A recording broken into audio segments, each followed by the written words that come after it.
देखिए अगला प्रश्न देखिए 24 नंबर प्रश्न क्या है। प्रश्न में कहता है कि एक कंपनी ने एक विशाल भवन कॉम्प्लेक्स के निर्माण का ठेका लिया है। निर्माण कार्य 1 अप्रैल 2020 को प्रारंभ हुआ और 31 मार्च 2021 को खत्म हुआ, यानी पूरे साल भर चला है। फिर है कि संबंध में निम्नलिखित सूचना उपलब्ध है। ठेका मूल्य 35,000 है, तो ठेका मूल्य 35,000, तो ये तो कॉन्ट्रैक्ट अकाउंट बन जाएगा। ऊपर में हम लोग लिख देंगे प्रमाणित कार्य है, प्राप्त प्रगति भुगतान, ये कैश रिसीव्ड है, ठीक है। उसके बाद खर्चा हुआ है, स्थल को सामग्री निर्गमित है, नियोजन एवं अनुभाग लागत है, प्लानिंग सब पर जो खर्च हुआ है। उसके बाद प्रत्यक्ष मजदूरी है, स्थल को सामग्री है, किराया है, देखिए। और आगे बहुत सारा बात है, तो ज़्यादा टाइम पास न करते हुए एक लाइन से जो आइटम सब है उसको लिखते चलते हैं। तो यहाँ पर कॉन्ट्रैक्ट प्राइस जो 35,000 है वो यहाँ लिख लिए हम लोग, और जो खर्चा होता है उसको यहाँ लिखते हैं।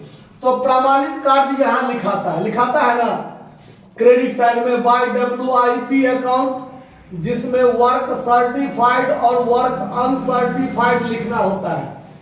तो प्रमाणित कार्य आपको 20,000 दिया हुआ है, तो यहां पर लिख लिए। उसके बाद है आगे कैश रिसीव्ड वाला, तो उसको तो कॉन्ट्रैक्ट अकाउंट में लिखते नहीं है। स्थल को सामग्री भेजा है, तो टू मटेरियल इशू कितना रुपया का, 7500 का भेजा है। उसके बाद टू प्लानिंग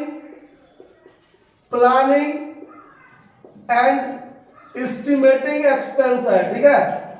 ये डेबिट में आ जाएगा, कितना रुपया है, 1,000 रुपया। उसके बाद है प्रत्यक्ष मजदूरी, टू डायरेक्ट वेजेज, तो डायरेक्ट वेजेज, तो ये डायरेक्ट वेजेज कितना है, 4,000 रुपया, तो यहां लिख देते हैं। उसके बाद है आपको स्थल से वापस सामग्री, तो by material return from site, यानी साइट जो है हमारा जो स्थल है वहां से हमने वापस भेज दिया है 250 का, तो यहां पर लिख देते हैं 250। उसके बाद है आपको रेंट, तो टू रेंट इसी से संबंधित होगा 1750। उसके बाद है आपको वेजेज, फिर से एक बार वेजेज है, वेजेज रिलेटेड कॉस्ट कितना है, 500 रुपया। उसके बाद है स्थल कार्यालय कॉस्ट, यानी हमारा जो साइट है वहां पर एक ऑफिस बनाए हैं, उससे संबंधित कुछ खर्च है, तो साइट ऑफिस कॉस्ट लिख देते हैं। साइट ऑफिस कॉस्ट ये आपको 678 रुपया है। उसके बाद जो हेड ऑफिस है उससे रिलेटेड कुछ खर्च किया है, तो to head office allotted expense भी आपको दिया हुआ है 375 रुपया, ये भी खर्चा हो गया।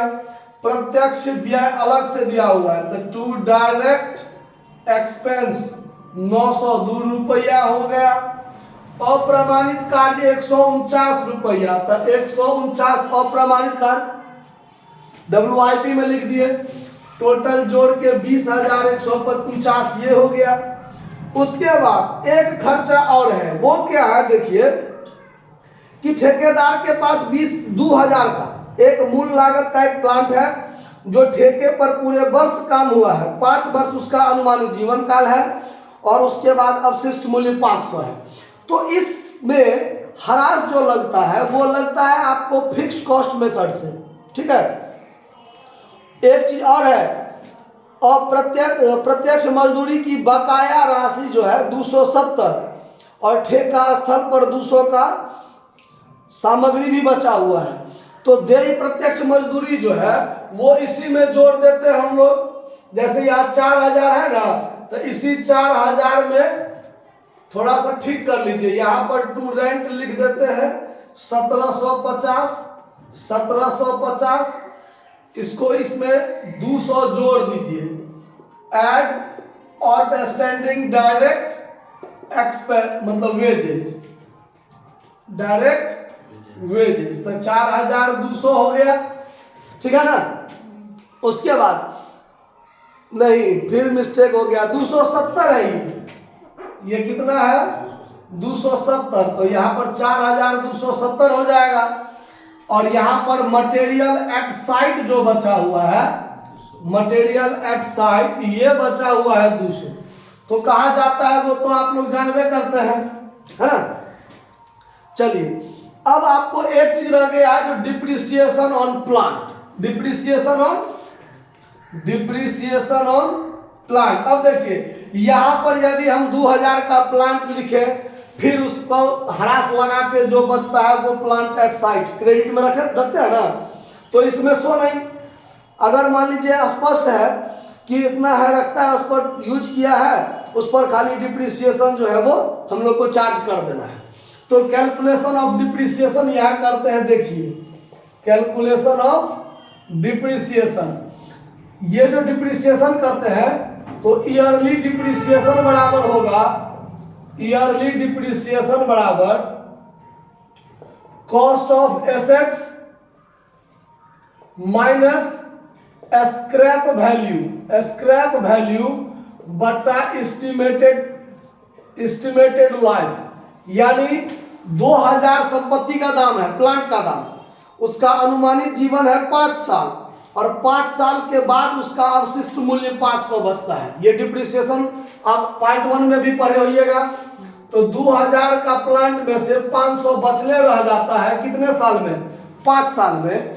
तो 5 साल में हरास लगा कितना वास्तव में, तो 1500 हरास लगा 5 साल में, तो 1 साल में कितना हरास लगा, 300 लगा ना। तो यहाँ पर डिप्रिसिएशन ऑन प्लांट मात्र कितना लिख देंगे, 300। समझ में आया बात, कोई दिक्कत। अब हम लोग करेंगे क्या, लाभ का निर्धारण। तो लाभ का निर्धारण के लिए पहले तो टोटल करना है, पहले यहाँ पर हम लोग टोटल कर लेते हैं। तो देखिए टोटल में होगा आपको 20,149 प्लस 450, यही है ना, 2 आइटम जोड़ के हो गया 20,599, 20,599, और इसमें से जो घटेगा वो होगा टू बैलेंस CD, जो आपका टोटल प्रॉफिट हो जाएगा।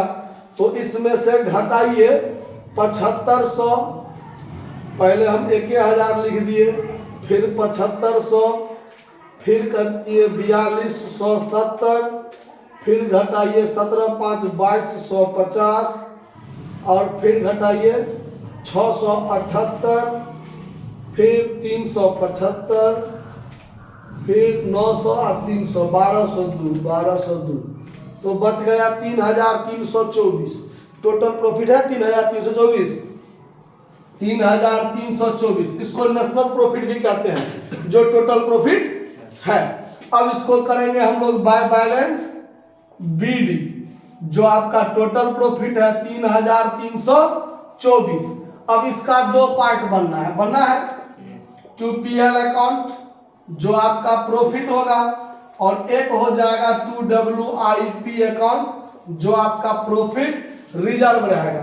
तो PL के निर्धारण के लिए हम लोग क्या करेंगे, टोटल प्रॉफिट गुने कितना है, तो 35,000 है ठेका, उसका 1/2 भाग से ज्यादा है कि नहीं, प्रमाणित का ज्यादा है, तो 2/3, तो 2/3 गुने कैश रिसीव्ड बटा वर्क सर्टिफाइड। तो अब आपका टोटल प्रॉफिट 3324 गुने 2/3 गुने कैश रिसीव्ड है 15,000, अब प्रमाणित कार्य है 20,000।